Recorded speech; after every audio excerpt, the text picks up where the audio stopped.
Hearings with UCOM. I want to thank the witnesses for being here, and General Cavoli, as this will be your last appearance before this committee, I want to thank you for your incredible service to our nation over a very long time. Thank you, sir. Today we gather with heavy hearts after the loss of 4 American service members in a tragic training accident in Lithuania. I want to thank our Lithuanian and Polish allies for their sparing no resource to recover the fallen. Now, let me open with something fundamental. Vladimir Putin is not our friend. He is an unreformed KGB agent who believes the collapse of the Soviet Union was, quote, the greatest geopolitical catastrophe of the century, close quote.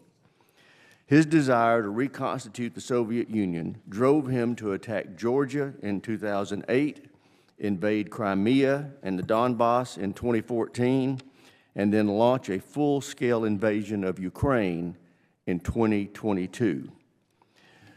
Those that blame NATO enlargement or suggest that Russia was somehow provoked into attacking Ukraine are wrong.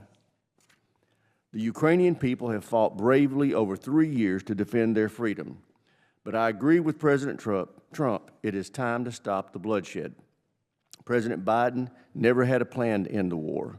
By slow-rolling weapon deliveries and imposing loophole-ridden sanctions, he allowed the conflict to grind to a stalemate. President Trump has broken that deadlock. Ukraine has agreed to a ceasefire as a first step, showing their desire for peace.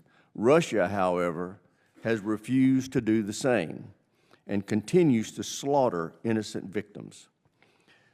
Just last week, Russia bombed a playground, killing 9 children. Murdering innocent Ukrainian children does not advance peace. President Trump was right to warn Putin that if he doesn't start negotiating in good faith, then the U.S. will ratchet up pressure and impose unprecedented sanctions. Because, as President Trump knows, Putin only respects strength, and he has acted accordingly. He sanctioned the Nord Stream 2. He withdrew from the INF Treaty after Russian violations. He sent additional U.S. troops to Poland, and he armed Ukraine with anti-tank missiles, not blankets. That's why Putin didn't invade Ukraine during President Trump's first term. And that's also why Putin must prove he's serious about peace, and soon. We cannot allow Russia to drag out these negotiations. Now, while I agree that China is our pacing threat, we must remain tough and unwavering in the face of Russia's enduring threat. Because the reality is Russia maintains the world's largest and most diverse nuclear arsenal. And despite suffering massive losses in Ukraine, the Russian army is now larger than it was before the war. The Russian military is also reconstituting faster than expected. And its industrial base is now on war footing and being supported, unfortunately, by China, North Korea, and Iran.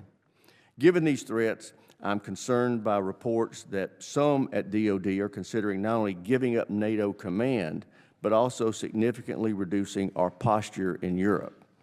I'm especially concerned that Congress has not been consulted. U.S. leadership in NATO is essential to ensure American forces, including our nuclear weapons, always remained under U.S. command. And cutting our presence in Europe now, especially on NATO's eastern flank, would only weaken leverage with Putin. Thanks to President Trump's leadership, our European NATO allies are finally getting serious about investing in the alliance's collective defense. For the first time, it appears Europe is willing to shoulder most of the burden, and that's how it should be. And it's not just Poland, Romania, Finland, and the Baltic states. Allies across the alliance are ramping up their defense spending. But Europe's rearmament will take time. Pulling back prematurely would risk inviting further Russian aggression, potentially even against NATO. That's why I strongly support maintaining the current U.S. force posture in Europe at this time. I look forward to hearing from our witnesses on how the U.S. and our NATO allies can ensure credible deterrence against Russia With that, I yield to my friend, the ranking member, for any opening statement he may have. Thank you, Mr. Chairman. I want to echo your opening comments, thanking General Cavoli for his leadership. Sad this will be your last time before us. You've done an amazing job in difficult times in Europe, and also recognizing and offering condolences for our lost service members in Lithuania. The chairman and I had the opportunity last year to visit our troops in Lithuania. It's an incredibly important effort, and it's a huge tragedy for the force. The obvious focus of this hearing with Europe is Ukraine. And I do want to offer a little bit of good news. Ukraine is holding the line against all odds, as they have for now over 3 years. We're in a real position to blunt Russia's momentum in Ukraine. It's a huge accomplishment, something that hasn't been talked about a lot. It is now more important than ever that we stick with Ukraine to stop Putin's invasion of Russia in its tracks and crucially force him to the table. I agree with the chairman. I even agree with the Trump administration. We need to find an end to this war. But you don't find an end to this war by undermining support for Ukraine and praising Putin in Russia. That empowers Putin for all the reasons that the chairman said. Putin has big ambitions in Europe. Those ambitions can be blunted if we are strong, if we deter him. But when Trump came into office, cut off intel support, cut off aid to Ukraine, berated Zelensky, wouldn't even admit that Russia started this war, while at the same time praising Putin in Russia, that opened the door wide for Vladimir Putin to walk right through. The pressure doesn't need to be on Zelensky in Ukraine. Trust me, I think most people on this committee have been to Ukraine at one time or another. There is plenty of pressure on Ukraine being brought by Russia every single day. The pressure needs to be put on Putin in Russia to force them to the table, and that is what this administration has refused to do to date. It is prolonging the war and empowering Russia, and that needs to change. Because the larger question for this hearing, and I agree with the chairman on the concerns about talk about downsizing in Europe and everything that goes into it, is does this administration believe in the fundamental principle that has made our country strong for the last 80 years? And that is the partnership and alliance in Europe. Sticking with Europe, sticking with the countries that believe in greater political and economic freedom is to the benefit of the United States of America. And those countries are the countries in Europe, our allies, the European Union. It's not Russia, and it's not Putin. One of the most embarrassing things I've ever seen is when the vice president went to Europe, and instead of talking about Ukraine, he lectured Europe about freedom of speech, that was the big problem with Europe. Well, to begin with, the idea that this administration cares at all about the freedom of speech is ridiculous. As we speak, they are purging the government of all manner of different words that they don't like. We had the great example of how pictures of the Enola Gay disappeared from the Department of Defense website because they had an algorithm that said the word gay was problematic. Now, that's kind of funny when you stop and think about what the Enola Gay means, but even that stupid mistake aside, why are we banning the word gay from discourse? Books are being banned across the Department of Defense. One, a biography of Jackie Robinson, because Lord knows we can't have people hearing about that. So the notion of someone from this administration lecturing anybody on free speech is offensive to anyone with an ounce of common sense, and it sure as hell should have been offensive to Europe. But let's remember, was there anything mentioned in that speech about how Russia treats free speech, about the fact that they have eliminated all free media, that they kill and jail their political opponents? Yes, we should stand for free speech. We should stand for economic and political freedom. But if we're going to do that, we should stand with Europe, not with Russia and Putin. And that is what's really at stake right now. Are we still willing to do that? And the question, well, how have we benefited from this? Economically, we have seen the greatest increase of wealth of any nation in the history of the world in the last 80 years. Now, I will grant you that wealth has not been distributed as fairly as it should have been, but we have benefited economically. We've also benefited militarily. Our European partners have stood with us in every conflict that we have fought since World War II. After 9/11, they stood with us. I have worked very closely with our Special Operations Command, with everyone who's been fighting against al-Qaeda and ISIS and all of those terrorist groups. Our European partners are crucial to that. Meanwhile, Russia is partnering with Iran. They're partnering with North Korea. They're partnering with China. When I hear people in the administration say, we got to pivot away from Europe because of the Middle East, Asia, that's what's important. Russia is in the middle of that, and this administration does not show that they understand this in the slightest. We need to stand up for our European partners. Now, yes, there are clear things. The dollars matter. It is good that Europe is stepping up. But they stepped up on Ukraine. The U.S. is somewhere like 13th or 14th in terms of percentage of GDP that we have contributed to this from all of our partners. I personally think the main reason that they stood up was because Russia invaded Ukraine. Presidents have been pressuring them forever. That is what focused their mind, and that's good. Yes, we need to avoid getting into a war with Russia. Yes, we need peace in Ukraine. But you do not get there by belittling President Zelensky, by attacking Ukraine, by undermining support for Ukraine, and praising Vladimir Putin in Russia. So we need to stand up for the alliances that have stood so well for us for 80 years. And that, I think, is what this committee really needs to hear from our witnesses today, is how are we going to do that so that the vision that the chairman correctly outlined that Putin has for the world does not come to pass, that we deter him, we stop the war, and we protect economic and political freedom as we have done for a very long time. I look forward to the witness's testimony and to the questions, and I yield back. I think we made it very clear how we feel about this. I thank the ranking member. Now I'd like to introduce our witnesses. We have Ms. Katherine Thompson. She's performing the duties of Assistant Secretary of Defense for International and Security Affairs, and General Cavoli, who is Commander of U.S. European Command. With that, Ms. Thompson, we'll start with you. You're recognized for 5 minutes for your opening statement. Thank you, Chairman Rogers. Chairman Rogers, Ranking Member Smith, and distinguished members of the committee, thank you for the opportunity to testify before you today, and it is my honor to appear alongside EUCOM Commander General Cavoli.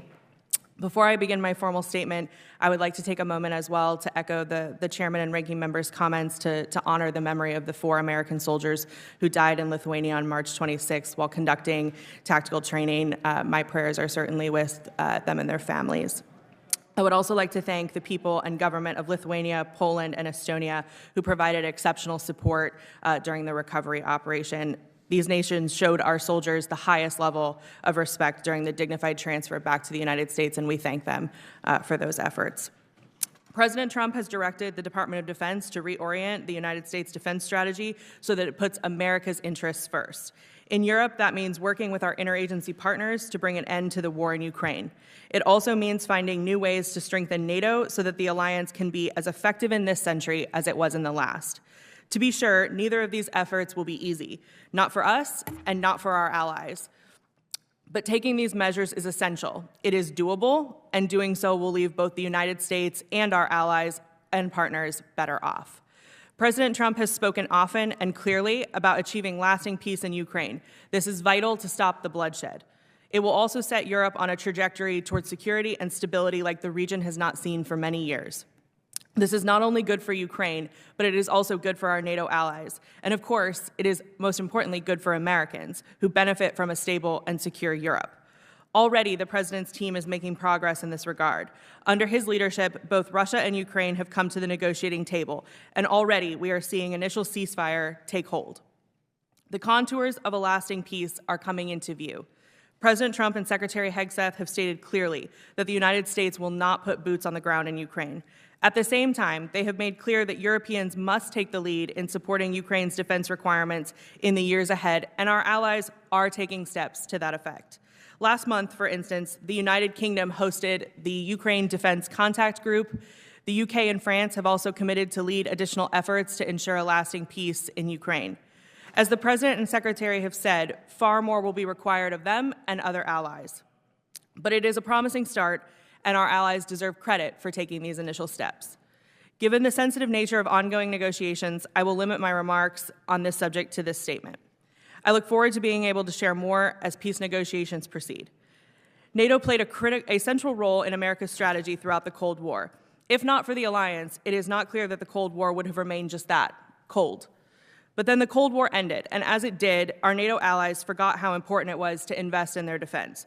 Instead, they grew accustomed to the peace that defined Europe at the height of the unipolar moment, and they divested of their militaries accordingly. But peace can never be taken for granted, and it must be maintained, and that requires all of us, allies and the United States alike, to do our part. Unfortunately, that has not been the case for too many of our NATO allies.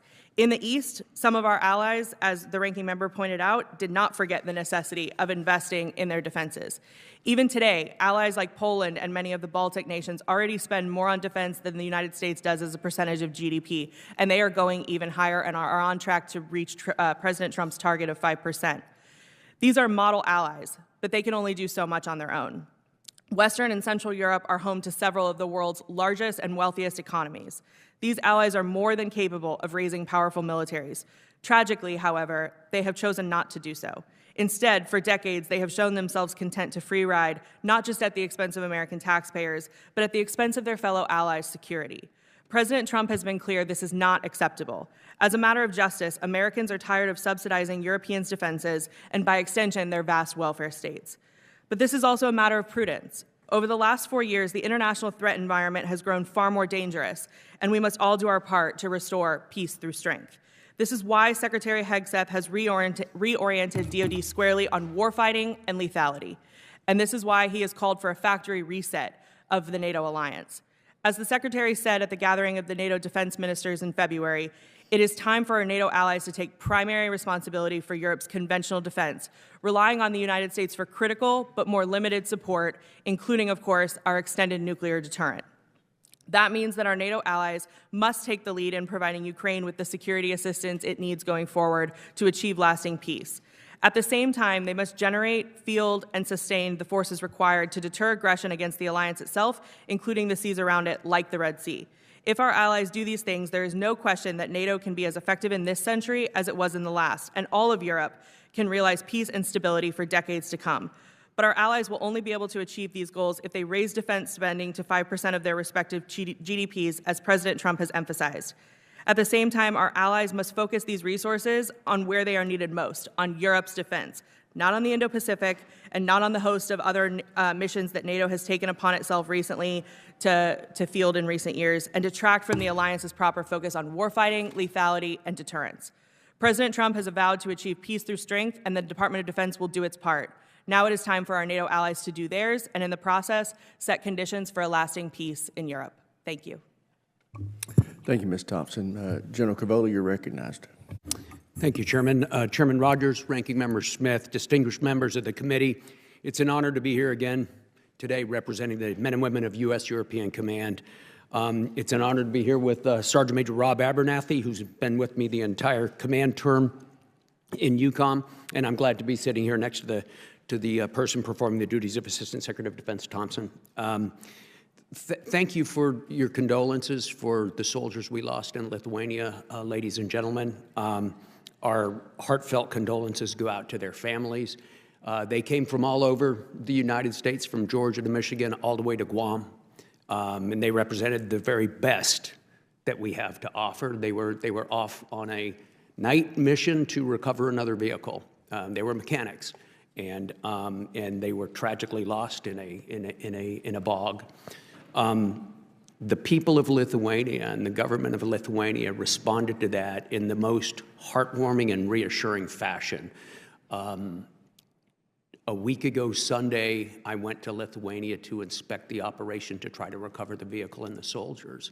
The Minister of Defense of Lithuania was on that site every single day until those soldiers were recovered. There was a mass, a holy mass held by the Archbishop of Vilnius, who's a Lithuanian American from Chicago. There were 2,000 people at that church service, and the stated purpose of the mass was to pray for the families of the servicemen who were apparently lost. I was touched by it, and I think all Americans would have been touched by it. It's the spirit that undergirds the alliance that the chairman and the ranking member talked about. Before I begin, please let me thank this committee for all your support to our servicemen and women and their mission. We continue to face historic times in the European theater. Russia's war in Ukraine, which is now in its 4th year, has revealed Russia to be a chronic threat, and in the coming years, it's going to be a growing threat, one that is willing to use military force to achieve geopolitical goals and is actively waging a campaign of destabilization across Europe and beyond. Further exacerbating this Russian threat are the deepening partnerships among our adversaries in Russia, Iran, the Chinese Communist Party, and the DPRK. These linkages increasingly pose a global risk. But U.S. EUCOM and the NATO alliance have risen to the challenge. NATO deterrence has held. War has not spilled into NATO territory. With support from a broad international coalition, U.S. EUCOM led the charge in helping Ukraine. We established Security Assistance Group Ukraine, which is now commanded by Lieutenant General Curtis Buzzard. And for 38 months of this war, SAGU has delivered critical munitions, arms, and equipment from the U.S. and our allies. These efforts have been indispensable in enabling the Ukrainian armed forces and have empowered them to mount a courageous defense. And now NATO has taken up this task. NATO has established in record time an organization to take over much of SAGU's mission. The threat of war also led the NATO alliance to embark upon an historic campaign to fundamentally overhaul and modernize its military capabilities. After years of underinvestment, too many years, our allies are finally optimizing the alliance for high-end warfighting. And within NATO, we now have the plans, the forces, the command and control, and we have the focus to meet that mission. And there's still much to do, but our allies are investing in defense at a rate we haven't seen since the Cold War, a 40% increase overall since February of 2022. So throughout this intense and challenging transformation of the alliance's warfighting structures, the presence of U.S. EUCOM forces has been essential to the alliance's modernization efforts. We've converged U.S. headquarters with NATO command structures. We've increased combined training and exercises. And we've been accelerating European modernization and readiness. So through U.S. leadership, we are laying the groundwork for European leadership, and thus for more years of peace and prosperity for the United States. There is a long road ahead. Sustained vigilance and pressure will be required. We have done all this to protect vital U.S. interest. Our strengthened allies will increase our strength, and our deep relationships with them give us the access, the basing, and the intelligence to defend our country forward.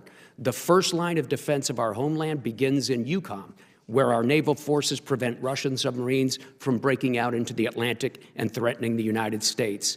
The ballistic missile defense of Israel begins in EUCOM, from ships positioned in the eastern Mediterranean. And in EUCOM, it's our job safely to evacuate Americans from the Levant. We are America's force forward in the world.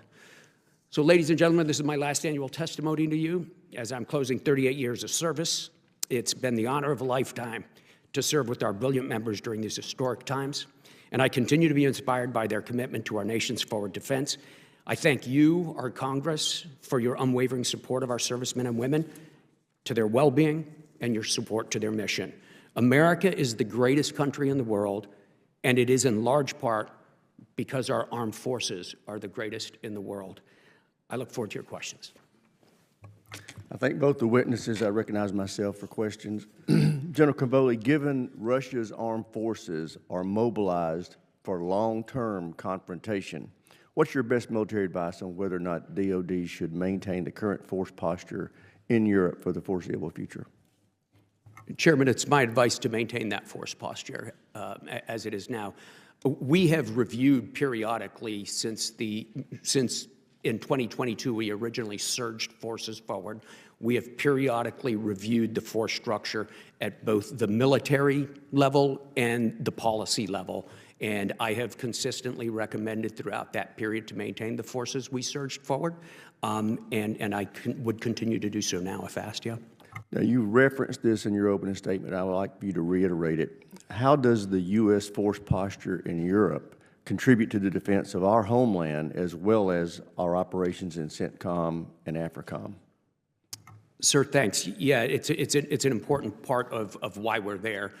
First and foremost, Russian strategic forces. Russia continues to have very powerful strategic forces, thousands of nuclear weapons, and the delivery methods to deliver those. Those are not pointed just any place. Those are pointed, those are there, they exist for America. And our defense against those strategic forces, whether in the air or undersea, begins in the European continent. For example, Russian submarines are mainly stationed with the Northern Fleet up in Murmansk, up in the area east of the northern Nordic countries. They come out of their harbors and they go south between Greenland, Iceland, and the United Kingdom, the famous GI-UK gap. We have to bottle them up north of that gap. If they break out into the Atlantic for a variety of reasons, it gets tougher to track them. And from those positions, they can hold the country at risk. So our maritime efforts, which are greatly aided by the efforts of our allies, their maritime patrol aircraft, their anti-submarine helicopters, their destroyers, all of our efforts together, but built around America's exquisite capabilities, that's the first line of defense against Russian subs. If we look to the south, we participated in the defense of Israel early this year. U.S. Central Command led a brilliant campaign with the Israelis and some other allies to protect against Iranian attacks against Israel. The ballistic missile defense part of that comes off of EUCOM ships in the Eastern Mediterranean. The refuelers come out of EUCOM. The airspace control comes out of EUCOM. We do the same for AFRICOM and everybody else. It's really because of our proximity and our familiarity with the area. The bases that we have in Europe and the legal permissions we have with nations hosting us give us the ability to project power quickly in our interest on behalf of our U.S. unilateral interests. Thank you, General. Ms. Thompson, given everything you've just heard, does the department support maintaining its current posture of U.S. forces in Europe for the foreseeable future? Thank you for the question, Mr. Chairman. The department right now is undergoing a global force posture review, and so we are taking into account not only the dynamics in EUCOM, but in all of our theaters and evaluating that based on President Trump's stated interests and sizing our force and our resources appropriately to that. No decisions have been made at this time as part of that global force posture review. It is ongoing. I think that the ranking member and I have made it very clear in our previous correspondence to the department, and I think in this opening statements, you should be focused on maintaining the surge posture that we've had in Europe since the conflict was started by Russia for the foreseeable future. General Cavoli, you noted in your written statement and in that the inadequate U.S. defense production capacity and problems within foreign military sales systems are making it hard for Europe to buy U.S. weapons. What challenges does this pose to your command responsibilities in EUCOM? Thank you, Chairman. In my oral statement, in my opening statement, I talked about an historic transformation of Allied command operations, the operational force in NATO. So we've designed these plans to defend NATO territory, and from that we derive a force structure requirement, a description of what exactly force is and how many of them we need. So this is sort of the spending list, the shopping list for defense spending in Europe now. Increasingly, nations are putting money up against that shopping list. 23 nations are spending above 2% right now. We're grateful for that, but there's got to be something in the store to buy. There is a lack of production capacity right now, and that's the first problem. The second problem is— I'm sorry, my time's expired. I'm going to have to yield to the ranking member. Thank you, Chairman. Yeah, and just to drive home that point, I'm with the chairman. Our production capacity is a major problem, even if we do spend more money. I think that the summary of what you just said, you know, it's great you have the money, you have to have something to buy. And part of the challenge here, we don't have a budget yet from the president. I'm not going to be harshly critical of that. When you have your first term, we didn't get the budget from President Biden until mid-May either. Once we see that budget, a lot of these questions will be in a better place. But General Cavoli, can you tell us what's going on in the war in Ukraine right now? We seem to have forgotten those details.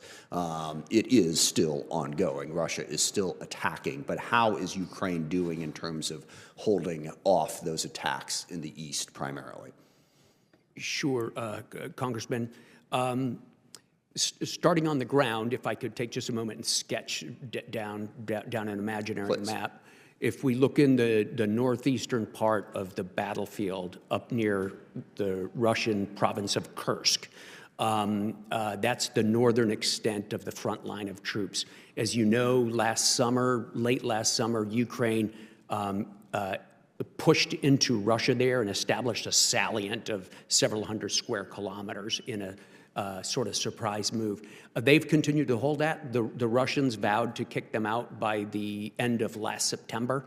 The Ukrainians are still there. There's still a certain number of brigades. I could go into the details. Sure. But I guess in general, is it fair to, Russia has been throwing a lot of troops and taking a lot of casualties, particularly in the last month or two. Has that stalled across, you go from Kharkiv down to Kherson, basically the front, or are there places where Russia's making progress? So Russia has stopped making progress in Kursk right now. They haven't been able to dislodge the Ukrainians. If we come all the way down the front along Chasiv Yar and the towns in Lugansk, if we go down to Pokrovsk in Donetsk, the Russians' attacks seem to have petered out. They've decreased in the last couple of weeks significantly in number, but the size and scope of the attacks seems to have petered out as well. The Ukrainians are in good positions. They're in good defensive positions.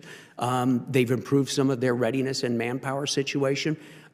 They are indeed producing large numbers of Russian casualties. In a couple of minor places, the Ukrainians have actually gained some ground back, but I do not see the Ukrainians being in imminent danger of collapse. I do see the Russians struggling to make the kind of gains they were making last autumn. Yeah, and in your opening statement, Ms. Thompson, when you said that the ceasefire continues to hold, there is no ceasefire. Let's just be clear about that. The war is very much ongoing. I mean, as the chairman noted, Russia just bombed Kyiv and killed a whole bunch of people. What do you mean the ceasefire is holding when the war goes on? Thank you for the question, Congressman. I can speak more to the specifics when we go into closed session. I'm happy to share more. But I would point to the progress that the administration has made. But you would acknowledge the war is still going. There is no ceasefire at the moment. So again, from the administration's perspective, what we would say is the goal is to get both sides to the table to have peace negotiations so that the war doesn't continue. That's priority number one. And I would point to the progress we've made on the energy infrastructure ceasefire. And again, happy to provide more color in closed session. But I would point to that as the starting point and conversations. As a general rule, to create the notion that there's some kind of ceasefire over there is wildly inaccurate and misleading. And one other question on the budget. You mentioned that we want Europe to get to 5% of GDP. The U.S., as I understand it, is right around 3% of GDP. And the budget hasn't come out yet. Is it the president's intention to try to get us to 5% of GDP? And just top of the head math, that would mean a defense budget of somewhere around 1.5, 1.6 trillion. Does the administration intend to get to a 5% GDP number in the U.S.? And if not, how does that square with demanding that Europe do that? Thank you for the question, and I think I would point you to President Trump's framing of the 5% comment first and foremost, which is that his view is that our European and Canadian allies should be at 5%, and the expectation is not necessarily for a stronger U.S. commitment. The U.S. has already committed, over $350 billion in effort to the war effort in Ukraine. We've been the top spender in NATO for the better part of at least a decade, and so the goal from President Trump's perspective for the 5% target is to ensure that our European and Canadian allies make up the deficit that has essentially existed for the better part of a decade. So no, we don't intend to try to get to 5% in the U.S. On specifics for the budget, I would point you to the comptroller, and budget decisions are not finalized, so I wouldn't want to speak to that and get ahead of the decision space there. I'm out of time. I yield back. Thank you. I would point out that we are in NATO, and everybody in NATO should get to 5%, just like President Trump said, including the United States. Gentleman from South Carolina is recognized. Thank you both for being here, and amen, Mr. Chairman. And I'm just so grateful to have both of you serving. It's so reassuring to the American people. And as a veteran myself and as the father of 4 sons who've served overseas in the military, I want to offer condolences to your team on the loss of the 4 American service members who recently passed away with our allies in Lithuania. Staff Sergeant Troy Knutson-Collins, Staff Sergeant Jose Dunez, Staff Sergeant Edvin Franco, and Private First Class Dante Titano. I especially I spent many, many summers National Guard training at Fort Stewart, and I know the quality and the competence of the people serving there. reading about how our European allies came together to help the recovery efforts is a strong demonstration of the efforts to stand side by side in times of need. And I'm grateful that our NATO allies are really coming forward. And I particularly appreciate, Madam Secretary, the President's efforts to encourage our allies to reach the 2%, and they are. And but with his encouragement, and so it's so encouraging as we try to achieve peace through strength. And indeed, to me, it's so important because we're in a conflict we have not chosen, and that is dictators with rule of gun invading democracies with rule of law. It began February 24, 2022, war criminal Putin invading Ukraine. Then on October 7, puppets of Iran invaded Israel. It's such a clear connection of the dots, and both of them being backed up by the Chinese Communist Party. And then keeping that in mind with European Command, what we see, I believe, is war criminal Putin is making every effort to resurrect the failed Soviet Union. He really never left with Russian troops in Transnistria, Moldova.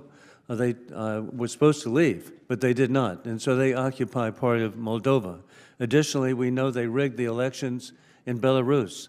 Then there was the invasion of Georgia and the annexation of South Ossetia and Abkhazia, and then you had the invasion of Ukraine with tens of thousands of people killed in 2014 and 2022, and then you had the rigging of the national elections October 26 in Georgia, where the effort was made to replace the very courageous President Salome Zvrashvili. And over again we can see, and then we see even more recently the efforts to rig the elections of Romania, but fortunately they were not successful. General Cavoli, you mentioned in your presentation that war criminal Putin is on pace to replace all of the combat material that was damaged or lost throughout its invasion of Ukraine. What are the implications that this new supply of munitions and combat vehicles is helping Russia modernize its military? That's exactly what it's doing, sir. It's helping to modernize their military. They have very extensive modernization plans and expansion plans. The Russians, about a year and a half ago, announced an intention to grow their armed forces to 1.5 million, up from 900,000, a significant increase, to establish new commands, especially in the ground forces in northeastern part of Europe, that is on the border of NATO with Finland and the Baltics. They're on the path to doing that. They're not going very quickly because they're devoting so much to the effort in Ukraine. We'll see how much effort they'll be able to put into it after the war. It depends largely how the war ends. But that modernization program is intended to go right back and challenge NATO on the borders of NATO.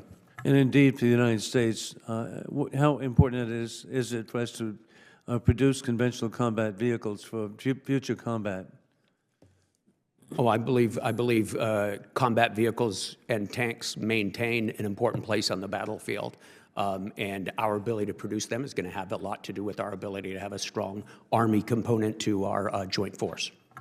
And General, I'm very encouraged that actually the Ukrainians have done so well in reducing the capabilities of war criminal Putin.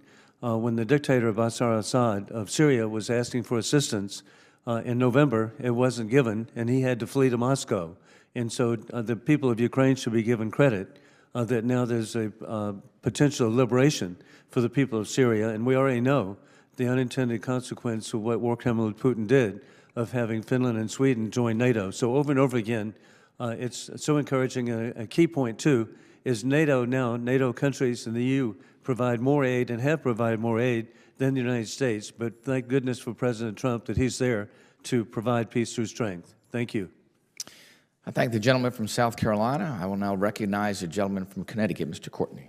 Thank you, Mr. Whitman, and thank you, General Cavoli, particularly for your heartfelt comments regarding the fallen, and also, again, the really sincere efforts by our allies to assist in every way possible. To me, in some ways, that speaks more loudly about the value of an alliance that's been around for so long and is founded on shared values and interests. In your narrative about the state of play with Ukraine right now, I mean, one aspect which I think sometimes gets overlooked a little bit in the U.S., is the fact that Ukraine has not just held the line in the Black Sea, it's actually pushed the Russian Navy to the furthest eastern end of the Black Sea. They've sank a third of the Black Sea fleet, including its flagship Moskva, sank a Kilo submarine in Sevastopol.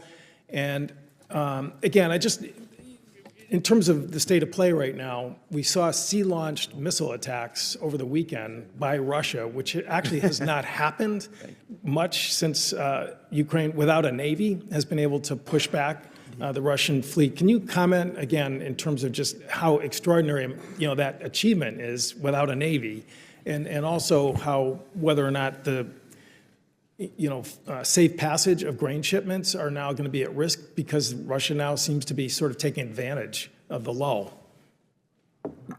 Congressman, thanks for the opportunity to comment on one of the most amazing maritime feats in years.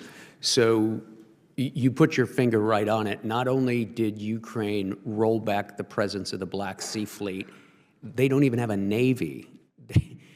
They have given us all a view of a future where unmanned surface vehicles, basically sea drones, have the potential to wage conflict at a large scale against a traditional manned navy. Really remarkable. They have had some help from us, from our European allies, but I should stress that a great deal of their expertise is indigenous. It's grown with their own engineers, their own lessons learned. It's remarkable. They did clear out a passage lane for safe passage of grain ships from Odessa down to the Turkish Straits, and that has been what has been securing the free passage of grain, the Black Sea Grain Initiatives, long defunct. So that's very encouraging. Russia did launch some surface-launched cruise missiles the other day. They have been doing that. They have the capability to do that all the way from the Caspian, if you want to know the truth. So it's not unusual for them to do that. They don't have a very good ability to hit moving targets with those missiles, though. So I think there's a lot of space where we can help the Ukrainians here to continue to protect. Great, thank you. And to Mr. Smith's point, the notion that, Ms. Thompson, the ceasefire is taking hold, the fact that, again, there were sea-launched attacks, maybe not on moving vessels, but they certainly hit cities in Ukraine over the weekend, that clearly shows that whatever holding the administration may think is happening, in fact, I would argue we're going in the reverse direction in terms of where we were before the negotiations in Riyadh. Mr. Chairman, there's an article in the April 7th, just yesterday's Kyiv Post, headline, Russia mocks Trump ceasefire deal with sea-launched missile attack on Ukrainian cities. I ask that it be made part of the record. Without objection. Thank you. So, General Cavoli, you talked about the value of the alliance in terms of tracking Russian submarine. Again, I represent Groton, Connecticut, which we have 15 attack subs that are sort of part of that team sport that our NATO allies do to protect the homeland. And General Guillotte talked about that last week. Again, quickly before I'm done, could you maybe just again describe how the NATO anti-submarine warfare effort, which is a team sport, really is so important? Yes, absolutely. I'll do it in generalities, Congressman, because so much of undersea warfare is held pretty closely by nations, to include ours, of course.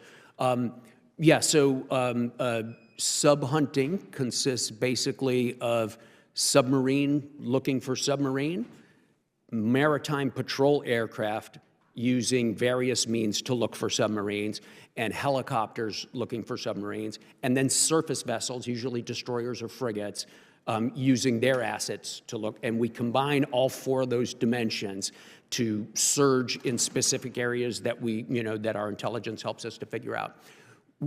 We don't have the world's monopoly on all that equipment. And it's very exquisite equipment. We don't have as much of it as we wished we have. Our allies do, our Norwegian allies, our UK allies, the land space in Iceland where we based maritime patrol aircraft out of Keflavik, the refueling ships to keep our destroyers at sea, Danish frigates, all of this comes together and gets orchestrated. Gentleman's time's expired. Chair now recognizes the gentleman from Ohio, Mr. Turner. Thank you, Mr. Chairman. Mr. Chairman, thank you for your great opening statement and your great articulation of the importance of our support for Ukraine, the importance of our support for NATO, the importance of NATO's integration into our own national security. I appreciate also the ranking member's statements. I appreciate the chairman's statement with Chairman Wicker concerning the importance of the Supreme Allied Commander's position. General Cavoli, thank you for your great service as Supreme Allied Commander and the work that you have done. General Cavoli, we have nuclear weapons in Europe, do we not? Yes, we do. The number and the modification of them is classified, but their existence is not. It is important that the United States has those nuclear weapons there, correct? Yes, they fall under my command and control for that purpose, sir, as the commander of EUCOM. And so it is important that the United States have the position of Supreme Allied Commander because we have nuclear weapons in Europe. Sir, if those nuclear weapons were going to be offered to the alliance for nuclear deterrence or for nuclear operations, that would come under the command of the Supreme Allied Commander. The way we're currently set up, I, as the commander of EUCOM, own the weapons, and I hand them to myself as the Supreme Allied Commander.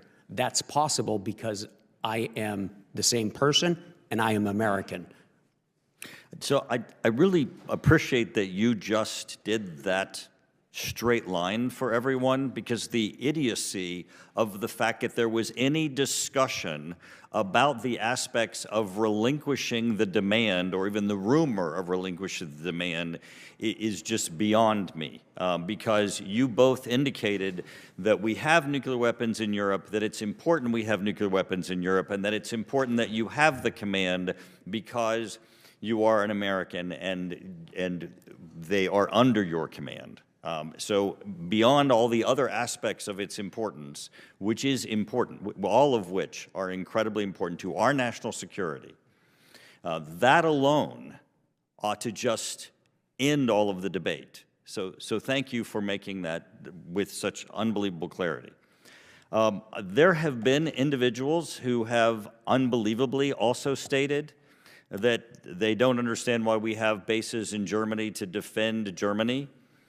In your opening, you were describing that you don't go to work every day to defend Europe, that you're part of the overall arching aspects of the extended reach of the United States national and international security apparatus. Would you please give us some description, again, of the fact that the work that you do, that you're EUCOM, but you don't sit around every day and wait to see whether or not there's someone who's trying to invade Germany, that our bases in Germany actually, where there are Americans, are working every day on international security operations for the United States and on our international security issues around the world. Congressman, as the commander of U.S. European Command, I have U.S. missions. I take all of my instructions and my direction from the United States, from the Secretary of Defense, and I am there exclusively to pursue U.S. interest and to defend U.S. interest.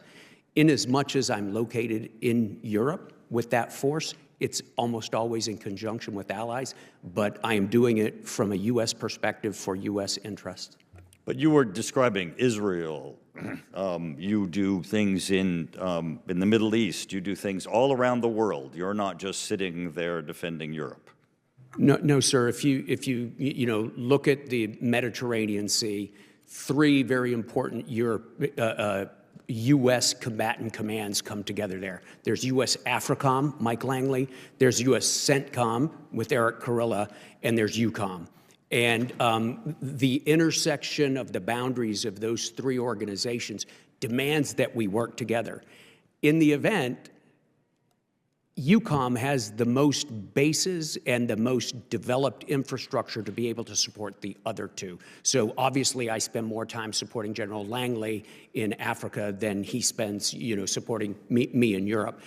This is as a result of the infrastructure, the bases, the forces we have located there, and very importantly, the government-to-government agreements we have that permit us to use non-U.S. territory to stage our operations. Mr. Chairman, thank you. That was very important, General. I appreciate that.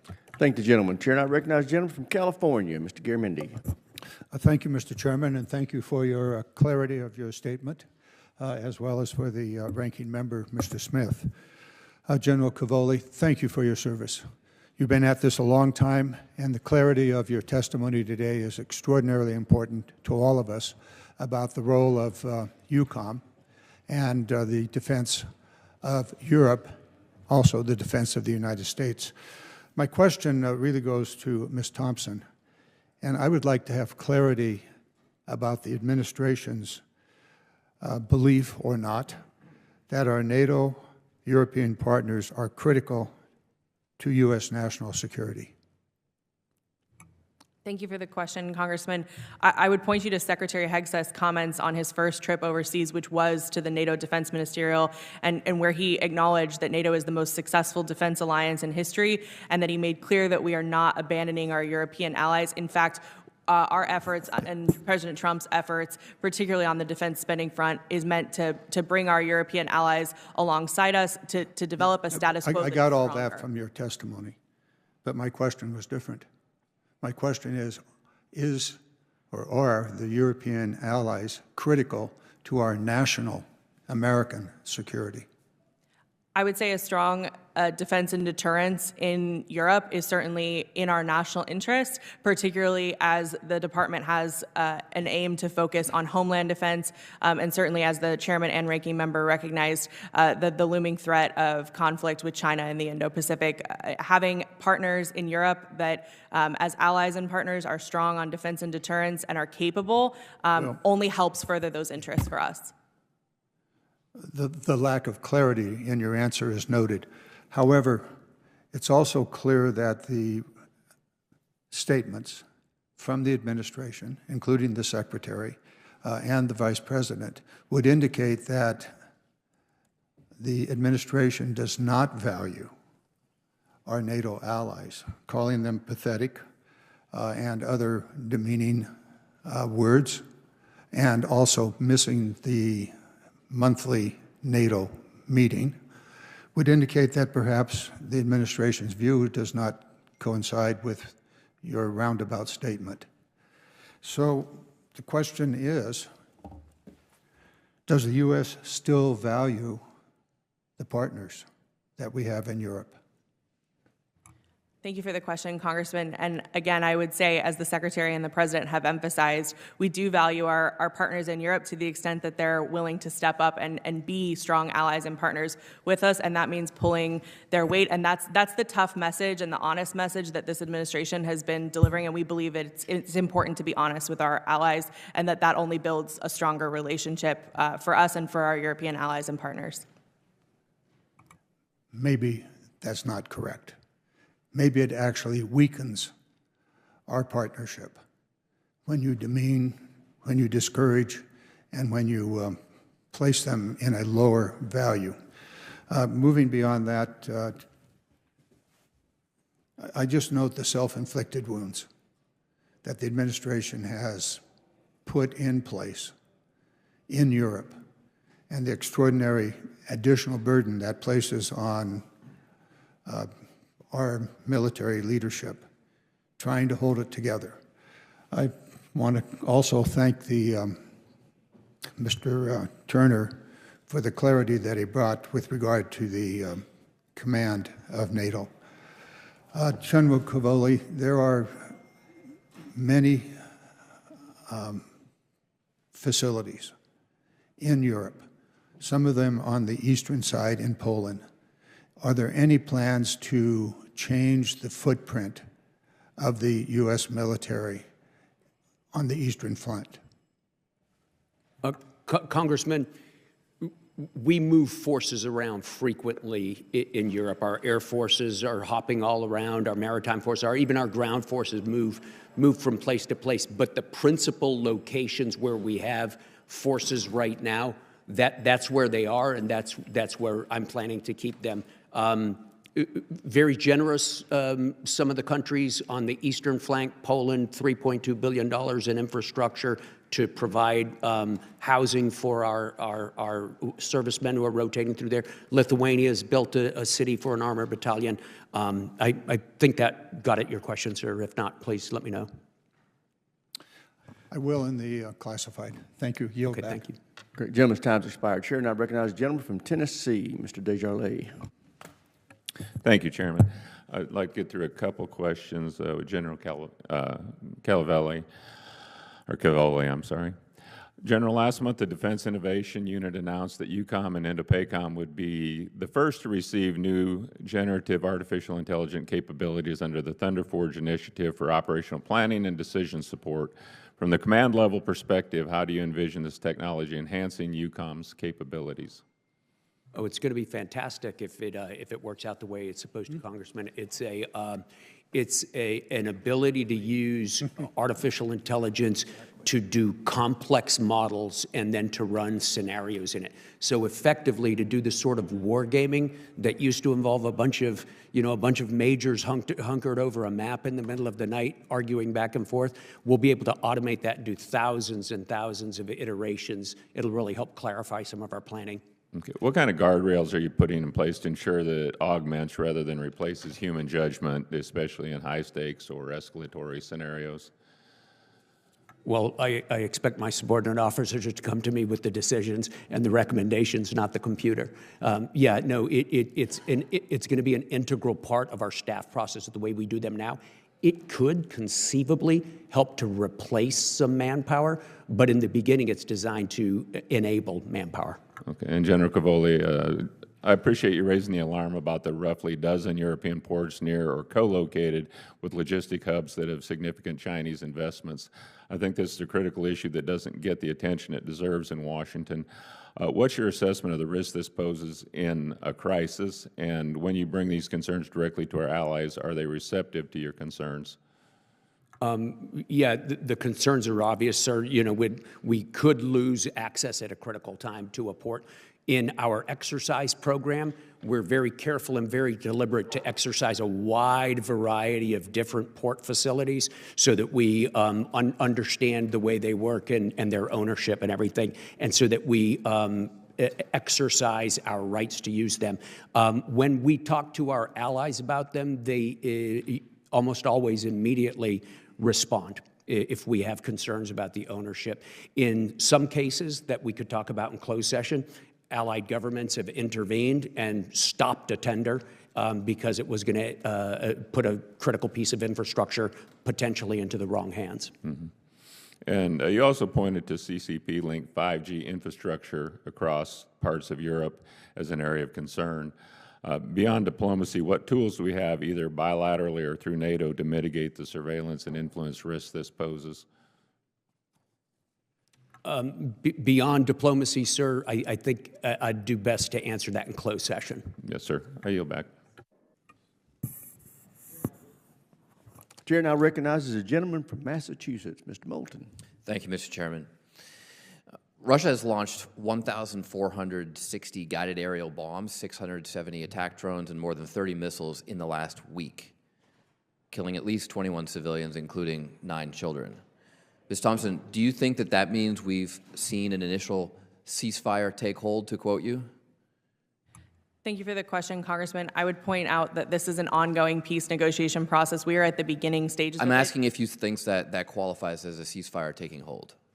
Again, I'm happy to provide additional color on what yes we've or no? achieved. Does that mean a ceasefire has taken hold? I am happy to provide more clarity on this situation. You're unwilling to answer the question. You should answer questions when you come here, Ms. Thompson. Ms. Thompson, you said that the Pentagon is undergoing a worldwide force posture review based on President Trump's stated interests. We know a lot of things happen in this administration based on the whims of the president, which tend to change day to day. Do you think a force posture review should be based on the president's stated interests, or on sound military advice? So first and foremost, our global posture review is informed by the President's national security priorities, and then subsequently on our interim national defense strategy guidance, and then ultimately what will be this administration's national defense strategy. Okay, so just to be clear, the national defense strategy is secondary to what the President wants. Again, I would say that Thank you. Ms. Thompson, you said that President Trump will restore peace through strength. And, quote, we must all do our part to restore peace through strength. Does it show strength to blame Zelensky for starting this war? I think the goal from President Trump is to bring both sides to the table, both Russia and Ukraine. Does it show strength to describe Russian President Vladimir Putin, a war criminal, as a genius, as savvy for his invasion of Ukraine? Congressman, given the sensitive nature of negotiations, again, I don't want to provide any additional color. I'm just asking if you think it shows strength to praise Putin over our own intelligence agencies, to say that we trust Putin more than the CIA. Does that show strength? Congressman, I would point to our overarching goal, and certainly President Trump's I'm just stated asking if it shows overarching strength. I get the overarching goals. You can point to whatever you want. I'm asking you to answer the question. Does it show strength to call Zelensky an incompetent dictator while praising Putin as a, quote, strong leader? I think what shows strength is President Trump's ability to get both sides to the table, which is a facet that he's already achieved and what this administration continues to prioritize. That's nice that you think that shows strength, but what I'm asking is, does it show strength to say Zelensky started the war, that he's an incompetent dictator, and that Putin is a strong leader? Do you think that that statement shows strength, yes or no, Ms. Thompson? Congressman, for further questions on specifics on what President Trump has or hasn't said and the implications of that, I would point you to the White House. I represent the Department of Defense and how you we're represent the Department of Defense. Great. So do you think it shows strength to disclose top secret targeting information to our enemies hours before pilots are going to fly over enemy targets on a platform known to be targeted by our biggest adversaries? Do you think that shows strength?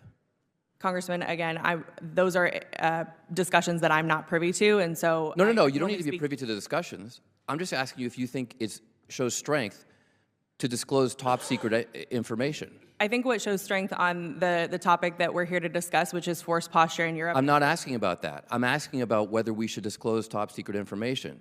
You represent the Department of Defense. Are you going to hold the troops under the command of DOD accountable to keeping classified information safe?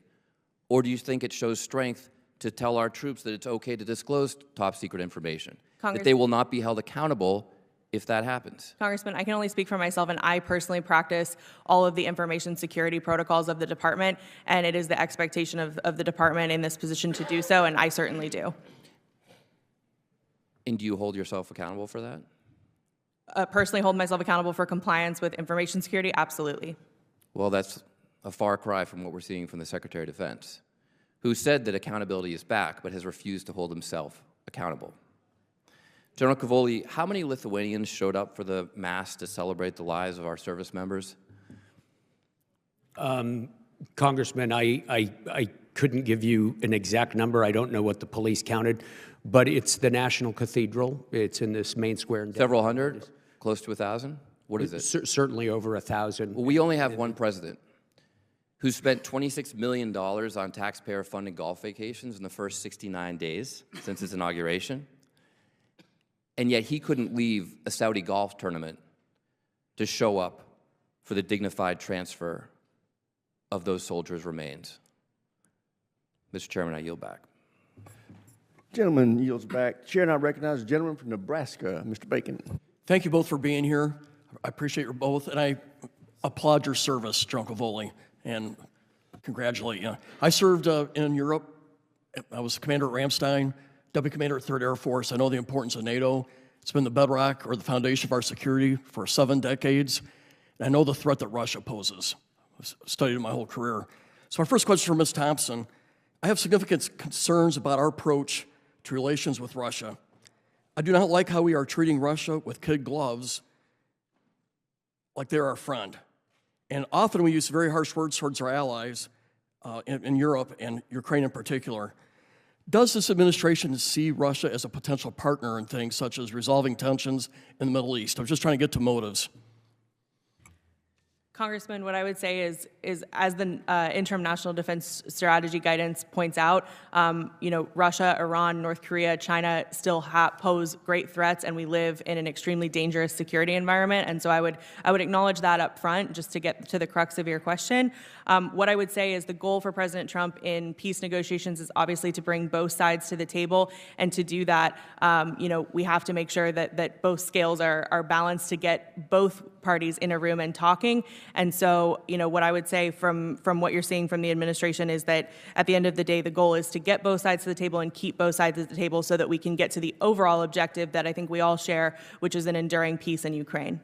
Does this administration believe that improved bilateral, including economic relations between the U.S. and Russia, is worth pursuing once peace in Ukraine has been achieved?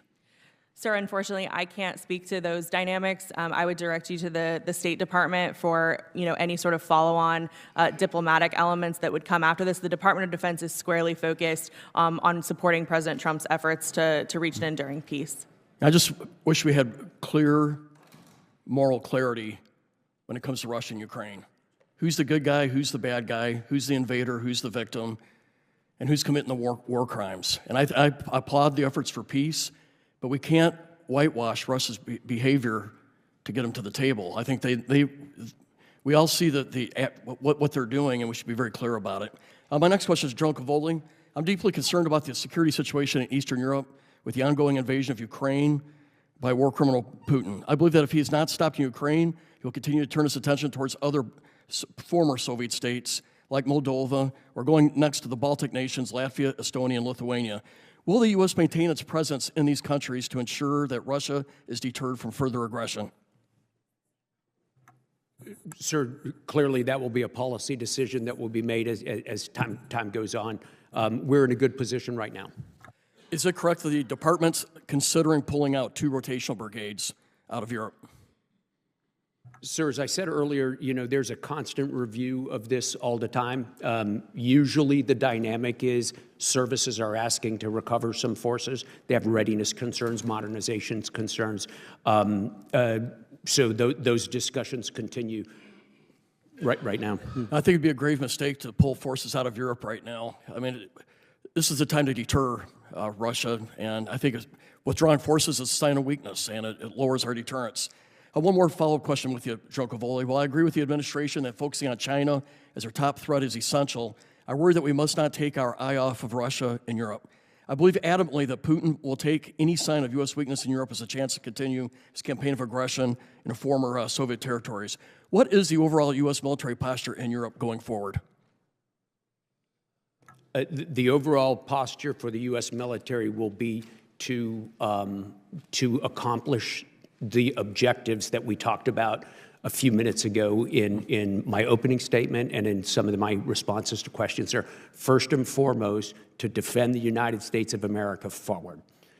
Second, to arrange for and to support U.S. operations and other combatant commands and throughout Europe. And then, of course, to fight and deter as part of NATO, to deter Russia. So we participate in NATO's deterrent strategy. We're a vital part of that. I expect that to continue going forward. Could you, in my last remaining seconds, just talk about the importance of the Baltic states? I'm the Baltic Security Caucus chairman, and they're right on the front lines. Yeah, they are right on the front lines. They are absolutely one of the places that the Russian Federation has focused their attention on. Their preliminary attention, setting up a narrative of disputed territories and things like that, passport diplomacy with Russian language people, subversion campaigns and sabotage campaigns, all of those things. So they are certainly on the front line. They know it. They respond. They all spend over 2%. Estonia is over 3%. They've all devoted a huge fraction of their national power. Gentleman's time's expired. Chair now recognizes the gentleman from California, Mr. Carbajal. Thank you, Mr. Chairman, and thank you to the witnesses for being here today. General Cavoli, thank you for your service. You're going to be missed. I hope you continue to serve in a way that continues to contribute, as you have done for so many decades, to our country. I wish you the best in your next chapter, and thank you so much for being here. I think the Russian threat and even the Chinese threat to a degree are so far removed from us here in the United States that it's hard for the people here to understand the reality or the severity. I have traveled to several NATO countries, including the Baltics, and let me tell you, the threat is real, and it is the top of mind for people there. General Cavoli, were you once an infantryman? I don't think you really ever stopped being one, sir, but when I became a general, they took away my branch insignia. Yes, I was an infantry officer. As a Marine, I can relate. Do you speak Russian? I do. Have you worked with Russians in your career? Yes, sir. You are also coming up on 40 years of distinguished career service in the Army, which during that time included Director of Russia on the Joint Staff, and you are a foreign area officer with a concentration on Eurasia. Based on this experience, what is your assessment of the threat that Russia poses to the homeland and NATO? Sir, there could be a long and complicated answer to that question, but instead I'll just go back to my opening statement. Russia is a chronic threat to the United States and will be a growing threat in the future. Thank you. Ms. Thompson, based on the situation that General Cavoli has described, does it seem appropriate to try to reduce our force posture and presence in Europe at this time? Congressman, thank you for the question, and I would just reiterate that we're in the process of a global posture review and no decisions have been made in any theater. What I will say as well is that, of course, as part of this global force posture review, we are taking into account competing requirements, as you highlighted correctly, the threats not only posed by Russia in the EUCOM AOR, but also by China in the Pacific, and then certainly concerns in our own Southcom AOR on homeland defense and Northcom as well. We all want this war to end, but it must end on Ukraine's terms. Members of the administration, including the Secretary of Defense, have suggested Ukraine should give up hope of reclaiming all territory seized by Russia. How can that be achieved when this president continues to play neutral facilitator, but not really, because he keeps praising Russia, he keeps putting down Ukraine, he keeps aligning himself with Russia. Even the tariffs that we're dealing with don't include Russia. How can we trust this president? Thank you for the question, Congressman. I'll address the first part of the question. I would direct on the economic piece. I would direct those questions to the White House and to State and Commerce for the specifics on that, because I don't want to speak for them on the tariff implications particularly. But on DOD lanes in particular, right? Our lane, our goal is to help support the president in his efforts to bring both sides to the table, keep them at the table, and reach a lasting peace. That requires work on both sides of the scale, both with Ukraine and Russia, and it requires balance, as you point out. And that's the efforts that we're working toward right now, and the Department of Defense is poised to support both of those efforts, including continuing to support Ukraine where it will affect those negotiations as well. Ms. Thompson, you keep providing answers that are just canned and don't really answer many of the questions that have been asked by our colleagues today. So, quite frankly, I'm just not going to waste my time. I wish I was as lucky as you when I was starting in my career with not as much experience to be elevated to such a significant post where you are now performing the duties of the Assistant Secretary of Defense for International Security Affairs, Office of the Secretary of Defense. I wish I were so lucky. Mr. Chair, I yield back. Gentleman yields back. Chair, and I recognize the gentleman from Texas, Mr. Luttrell. Thank you, Mr. Chairman. General Cavoli, 38 years, are you moving on to another post, or are they putting you out to graze? I'm retiring, sir. Thank you. Well, I'm going to give you, you're never going to remember what I'm about to say to you, but one day you're going to look up and you're going to say, I remember somebody saying something to me one time. After 38 years of service, you've been wearing that armor for a very long time, all right? And when you step away from this post and you're introduced outside these walls to the civilian world once again, there is a black hole, a deep, dark black hole that you haven't seen since you started your service, okay? And I've read your portfolio, and you're one of the most impressive individuals I've ever had a chance to sit in front of. But this thing is very real, okay? And when and if this happens to you, because the window of opportunity is about 5 years. I've been out for 10 years, and I think I was in it for about 5 years. And I've talked to my veteran brothers and sisters, and they all have the same problems. Because once you start your next journey, nobody's going to show up on time. Nobody's going to complete their work like they're supposed to. Nobody's going to answer you like you think they should. It's just going to be different. And you're going to look up and you're going to realize you're the anomaly. And that's okay. Don't ever hesitate to reach out to your brothers and sisters that you served with and just have those conversations, because what you've done is exceptional. And when you turn the page for the next chapter of your life, you will be starting over. And that will be very challenging. But as a leader, as someone that has gone through so much, the next chapter is just one step forward till the day the good Lord calls you home, okay? And this may or may not make sense to you. I can assure you, if you're talking to someone, whatever you do, don't run for politics, okay? Just don't ever think about running for Congress, or don't stay away from this place, okay? I promise you, if you do, I'll just hear me out on this one. I wanted to say that to you and thank you for, I don't know if they're going to give you an award for 38 years. I consider you like an overachiever. But good luck, fair winds, and following seas. My questions are for a classified setting, sir. Thank you. Gentleman yields back. Chair, and I recognize the gentleman from Massachusetts, Mr. Keating. Thank you, Mr. Chairman. As Gold Star family member myself, I associate myself with the remarks of the chair, the ranking member, and particularly Mr. Wilson, who mentioned by name those soldiers that were lost, represent our country well as their homes of Illinois, California, Guam, and Michigan. General Cavoli, in your experience, if there are 4 servicemen missing under those circumstances, wouldn't the commander-in-chief be notified within 24 hours? Sir, I don't want to sound evasive in any way, but I don't know. We report echelon to echelon, and my job is to... So that would be reported up from you, certainly, and from... Certainly, that's reported through staff channels and typically... Yeah, I just found it remarkable that over 24 hours later, the President of the United States, when questioned, didn't know anything about this. Sir, so I wonder about the communication. At least at your level, it went up the ladder. So it's good to know that. And it's good to know, too, I saw those films from Lithuania of the people in the streets, even outside the cathedral, little boys crying.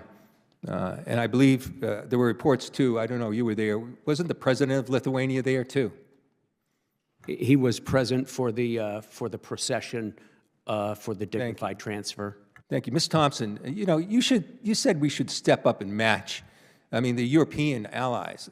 They should step up and match our example, match what we're doing. Was our president, did he partake in any of those services? Congressman, thank you for the question. I unfortunately can't comment on that because you don't know? I don't speak for the White House. No, but people know. Do you read the newspapers? Do you listen to commentary? Where was the president during the services? I'm not aware of the president's Really? schedule. Someone in the Defense Department, where the Secretary of Defense was supposedly tasked for that job. The president flew over that on his way to a Saudi golf tournament at one of his golf courses. You didn't know that? Sir, I only You knew didn't know that?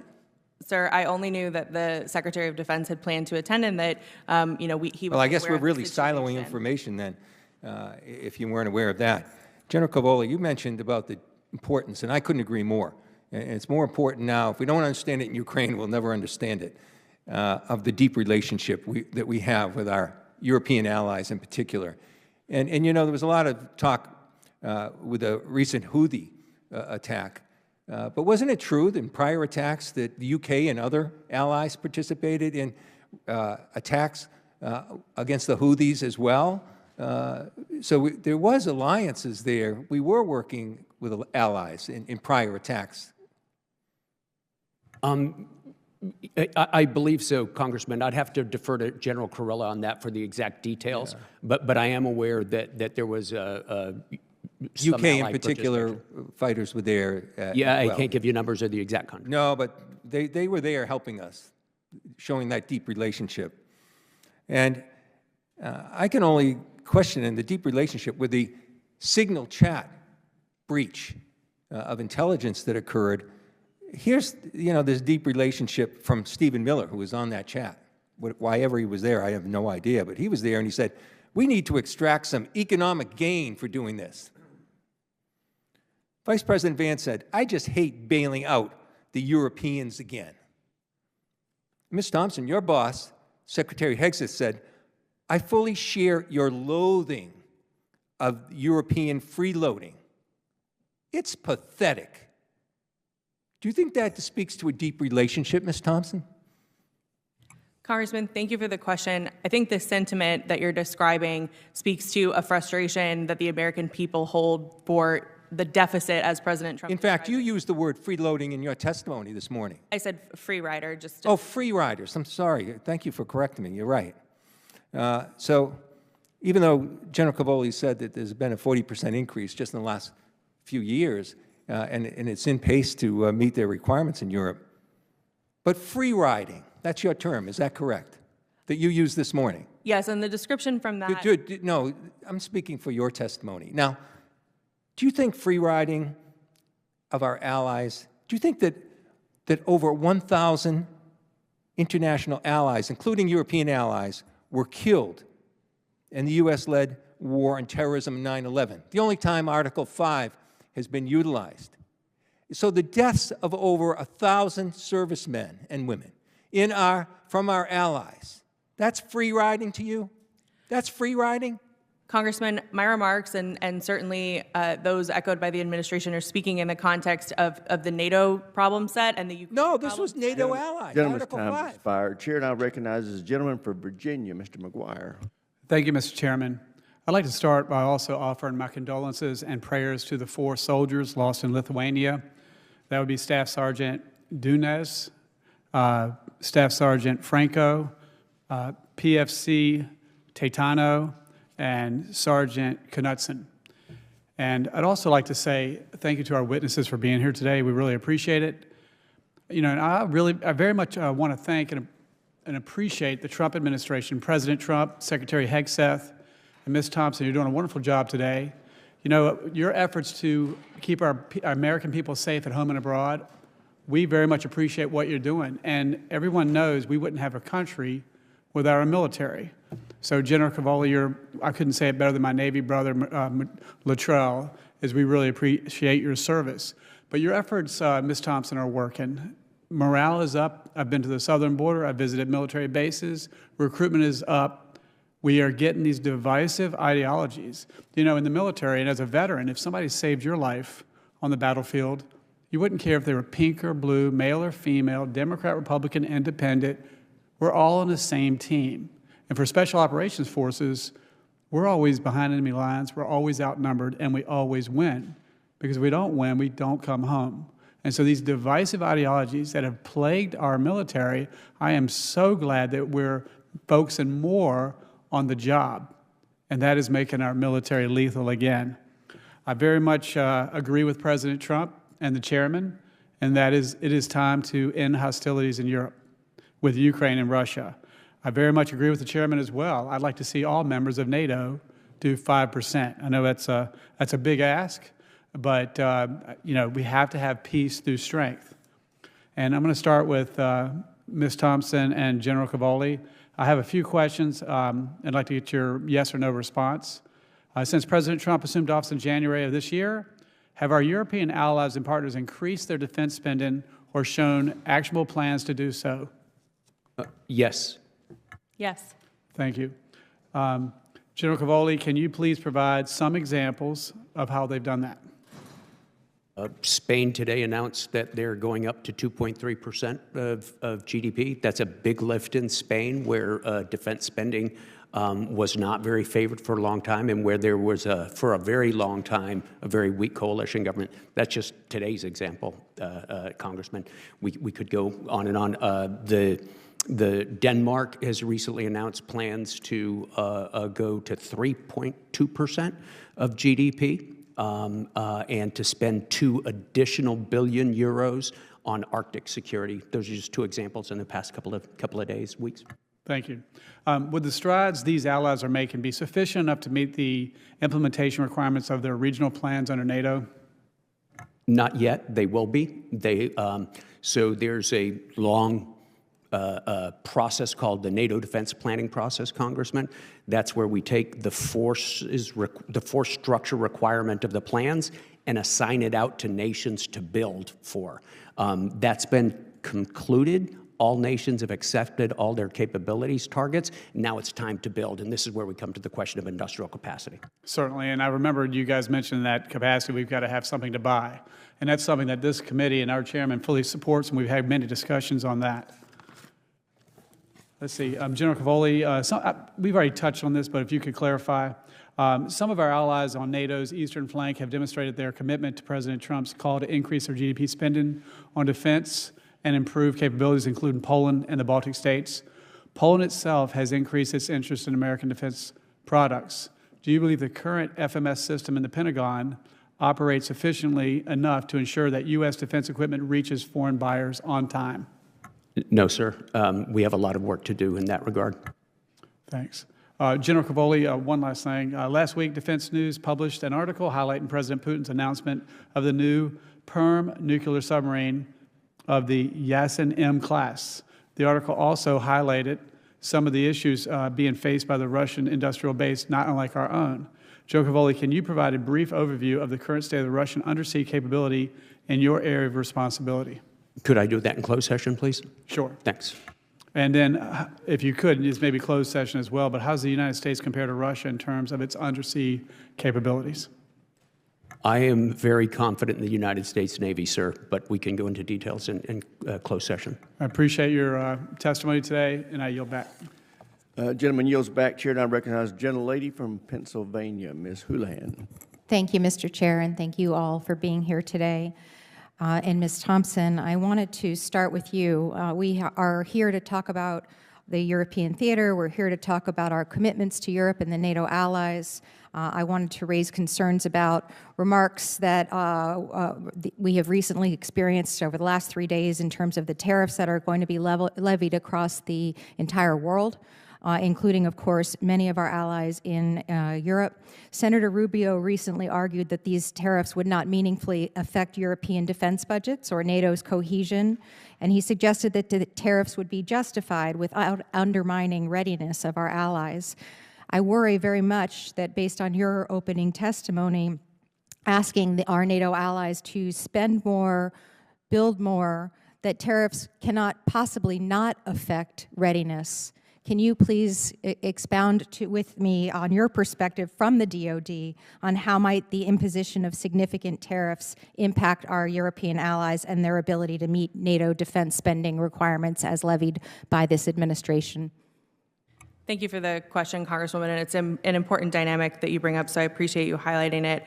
What I would say from the Department of Defense's purview and lane, because I don't want to speak for the broader implications of tariffs on diplomatic relationships or their effects, because that's more in Commerce Treasury lane, but what I would say from the Department's perspective is what we want to make sure is that any levers we're pulling don't impede our objective, as the Secretary has stated in his first visit to NATO, which is a strong transatlantic industrial base on both sides of the Atlantic. That includes bolstering not only our own production, our own defense industrial base, but also Europeans investing in theirs, and we want to ensure that they're certainly able to do so in their comparative advantage. So I'm gonna stop because I don't think that you can differentiate between the Defense Department and commerce in this sense. This is absolutely the industrial base. The defense industrial base is directly connected to commerce, and our commerce is directly connected to that of our allies and our friends. And I think that we can't possibly believe that our actions on the national level to impose very, very high tariffs and levies upon our allies could not affect their readiness and their ability to produce and manufacture and even buy from the United States those weapon systems, amongst other things. I'm really frustrated, to be honest, with your testimony, which has consistently been evasive and consistently tried to say that it's not within your lane to comment on things. And I guess I went back to try to understand your position and your tenure. And I've got to be honest. It appears as though you've been in this job very short amount of time, and it appears as though you've been here a very, very short amount of time. And so I would ask the administration why you're the person that they asked us to talk to about these issues, because it just doesn't seem as though you have the knowledge to be able to answer the questions. I will echo my colleagues' frustration that I don't want to waste my time on these questions. General Cavoli, I'm so sorry about the soldiers that we lost in Lithuania. I am very, very sorry, particularly for their soldiers themselves and their families, but I'm also particularly saddened. That is the partner nation with Pennsylvania, and so I take it very, very seriously that we have an amazing alliance with the Lithuanians, and worry very, very much that our men and women, Pennsylvanians, will be in harm's way, possibly if we don't find the way to peace and we don't find the way to address Putin's aggression, not just with Ukraine, but his intents with the rest of the European continent, I believe. I also do want to thank you so much for your service, sir, and I really do hope that you have opportunities to enjoy the remainder of whatever life brings you. I'm very, very grateful to you. With that, I yield back. Chair, now recognize the gentleman from North Carolina, Mr. Harrigan. Mr. Chairman, thank you, and to both of our witnesses, thanks for your testimony today. And General Cavoli, I never thought I'd say this, but I absolutely echo the comments of my two Navy SEAL colleagues here in expressing well wishes for your retirement. General Cavoli, I've got a couple questions for you today. One of the things that you testified about is that this really is an industrial war, and that we're behind in industry. Is that correct? This is an industrial scale war, sir. It's using a lot of old-fashioned equipment that requires heavy industry. And when we look at our own ability, we need the ability to produce more weaponry more quickly. And would you also agree that this is a technologically different conflict as well? Yeah, it is, sir. There's a very interesting mix of legacy equipment and high tech. And it really seems that the side that's able to combine those two advantageously and then out-adapt the other side's countermeasures and countermeasures, that side gains the advantage for an enduring period. Is it your understanding that 80% of the Russian soldiers who are being killed in the Ukrainian conflict are being killed by FPV drones? Yes, I have seen those figures, sir. I think it's probably pretty hard for us to make sure we're accurate on those, given our ability to be there and count and everything. But it's certainly well over half, and it's certainly a large number, and it's a number that has increased steadily over the course of the conflict. And I would say that these low-cost, high-impact systems are fundamentally rewriting the rules of the battlefield. Would you agree with that statement? Yeah, the equipment, Congressman, that is software defined, where a greater part of its capability is defined by its software. Those are super easy and super inexpensive to modify and adapt. And so you can take a piece of hardware, and by manipulating the software, you can stay ahead of the enemy's countermeasures. It's a remarkable thing we're witnessing on both sides. The Ukrainians have proven especially adept at putting engineers down at the lowest level, observing what the soldiers do with the equipment, making modifications, and putting it right back in the fight. It's a big advance. Thanks for that. And just generally when I walk into this room, I don't walk into this room as a Republican. I hope my Democratic colleagues don't walk in here as Democrats. I know sometimes we all do, but I walk in here as an American. And I think however we feel about the Ukrainian conflict, particularly as a former special operator, that I think it would be unwise to not learn the lessons of this conflict. And one of the concerns that I have, particularly as we've talked about our defense industrial base being behind, the difference between high-cost, exquisite capabilities and low-cost, ubiquitous capabilities, and the capacity to actually build those capabilities. One of the concerns that I have, given the fact that 80% of Russian soldiers are being killed by FPV drones, is that we have little to non-existent capability in our country to produce these drones. Would you agree with that statement? Well, we do have some capability, sir. I know a lot of people are working on it. I think as it goes to the U.S. military, I'd refer you respectfully to General George, the Chief of Staff of the Army, who's working very hard to distribute smaller drones at the lowest level and to proliferate them across formations. He's got a program that he calls Transformation in Contact, where he uses brigades that are deployed either into the Pacific or into Europe to accelerate his distribution and his deployment of these drones. I know that he needs some changes in the way funding works, but I'd leave it to him, sir, on that.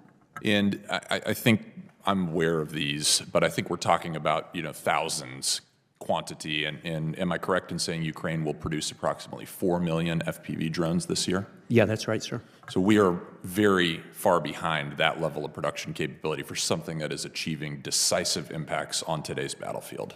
Right. They are producing drones like most countries produce ammunition in massive quantities for expenditure. Should we be doing the same thing in the United States of America?